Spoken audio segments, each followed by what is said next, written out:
이게 문득 이 포스트 위시드라는 제품을 만든 바 비슷한 경험을 했는데 어느 날 급한 일로 비누 제조를 중단하게 되었는데 이 끓여놓은 비누 베이스를 어쩔 수 없이 냉장고에 놓아두었던 것입니다. 며칠 뒤에 그 원료를 다시 원래를 비누를 만들어 보니까 놀랍게도 거품이 더 풍성하고 세정력도 뛰어나게 되었던 것입니다. 이렇지 않은 냉장 숙성이 더 좋은 제품을 탄생시킨 것입니다. 이후에도 제조 과정에서 여러 실수와 실패를 반복했지만 그 속에서 똑같이 발견을 하곤 했습니다. 우리 제품이 꾸준히 발전할 수 있었던 건 바로 이러한 시행착오 속에서 얻은 경험 덕분이었다고 말입니다. 이렇듯 고객들과 상담하면서 그들의 피부가 나아지는 것을 보면 이루 말할 수 없는 보람을 느꼈던 것입니다. 물론 예상치 못한 상황들로 마음이 깊이 묘미신 상처가 남기도 했다고 합니다. 하지만 그 모든 순간이 자신을 더 단단하게 만들었고 더 현명한 선택을 할 수 있는 기회를 주었다고 합니다. 인생에는 정말 버릴 경험이 하나도 없는 것을 이 과정에서 깨달았던 거죠. 이제는 실패가 두렵지 않다면서 특히 고객들과 나누는 진심 어린 소통은 자신이 겪은 모든 실패하고는 결코 헛되지 않았으면 매일 일깨워 주었던 것입니다.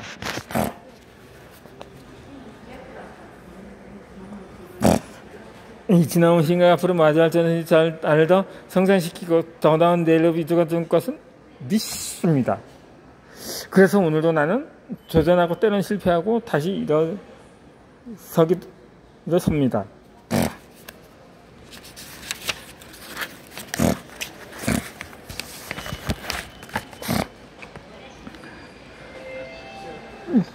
절망의 습관에서 튀어나온 사명감이란 이런 것입니다. 이렇게 어떤 분이 이렇게 항해를 한 적이 있습니다. 아니 정말 너무하네요. 벌금이 500만 원이라니. 서류도 제대로 검토해보지 않고 관례대로 서류한 겁니다. 300명이 넘는 분들이 써주 찾는 서류를 하나도 안 읽는 거예요. 몇 장만 읽어도 얼마나 좋은 뜻으로 한 일인지 알았을 텐데 너무하네요. 항소합시다. 그러다 보니 해당 회사에서는 신경 써주시고 애써 주셔서 감사해요. 하지만 저는 이걸 인생 공부라 생각하고 여기서 멈추라고요. 이렇게 답변을 하기도 했다고 합니다.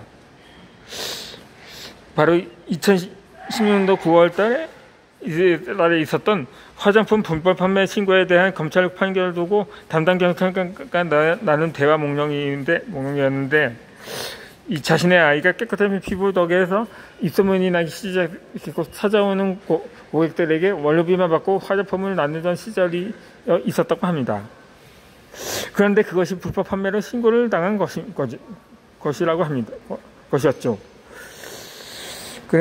같은 달 8월 경찰서를 찾았는데 자신은 두려움과 기능 속에서 눈물을 훔쳤다고 합니다. 그때 담당 경찰들이 말을 건넸다고 합니다. 사건 내용을 읽고 정말 감동받았습니다. 저도 어릴 적에 심한 압축 비가 없는데, 예? 어떤 거 하시는 걸까요? 여기서? 라이브 방송, 틱톡. 그래서 여기 어쨌든 매장에서 영업을 하는 곳이기 때문에. 예, 예. 가서 좀 옮겨주시면 안 돼요? 예. 일단 예전에 예능과 별검이 나오다 잠시 지방방송이 지방방송이 있었습니다. 그래서 경찰관의 말이 저를 위해서 아는 분과 없으니 우리 아버지가 생각났어요.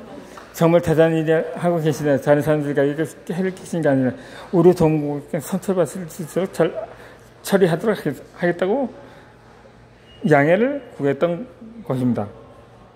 그렇게 예상과 달리 벌금형이 나오자 장동 경찰은 자신에게 미안한 마음이 컸던 것입니다. 자는 한숨 없이 벌금을 납부하기로 하고 경찰서로 나섰습니다.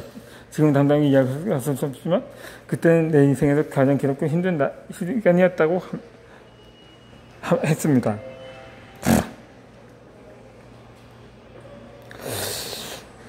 이 법을 몰랐던 순수한 마음이 불러온 시련이었던 거죠.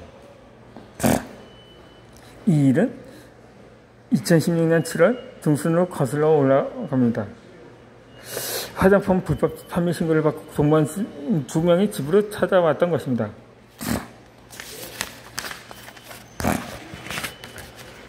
둘이서 오자마자 신고 내역을 보여주면서 이 화장품의 식양청 관할이고 허가 없이 지인한테 준 것도 불법이라면서 3천만 원 이하의 벌금을 받았다고 합니다. 이렇게 화장품법을 전혀 몰랐던 자신을 감쌌던 그들 방문에 심장이 벌렁거렸다고 입이 바짝 말랐다는 것이라고 합니다.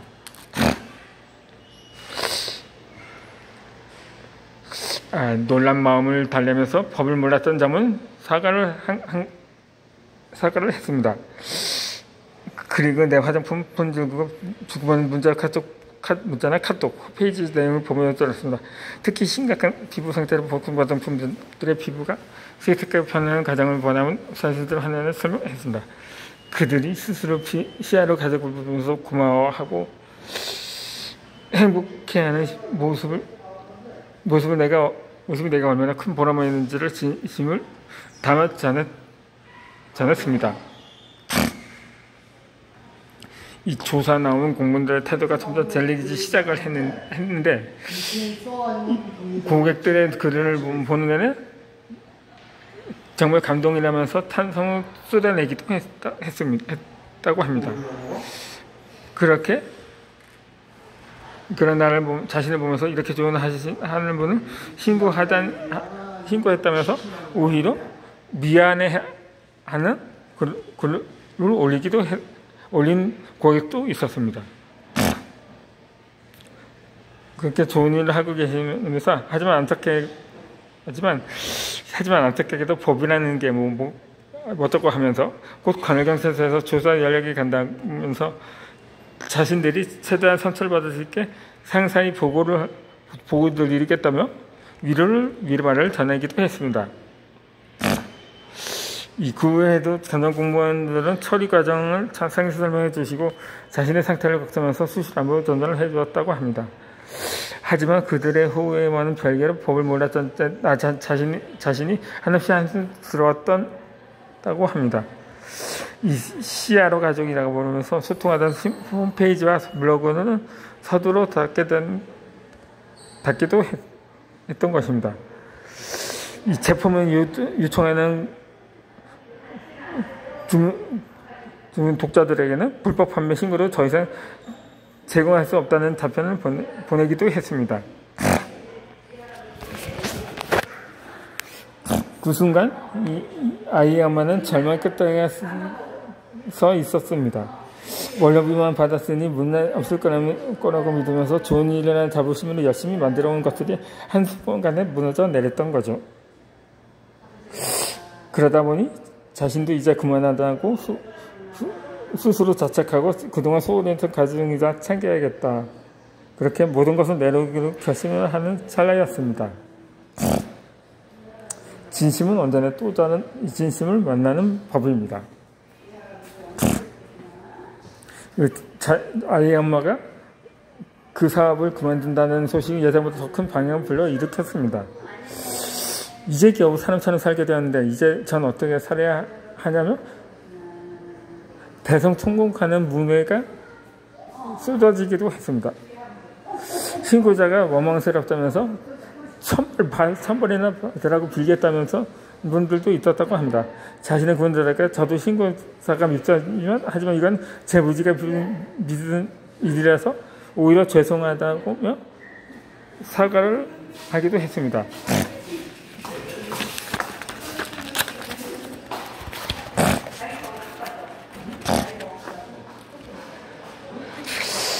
이 누군가를 미워하는 마음이 오히려 우리를 더 괴롭게 할 거라면서 그런 마음 대신 자신은 이 상황을 받아들이고 더 나은 길을 찾으려고 합니다. 힘들겠지만 우리 모두를 위해 가볍게 가졌으면 좋겠다면서 위로한 말도 전했던 것입니다. 그런데 놀라운 일이 일어났던 것입니다.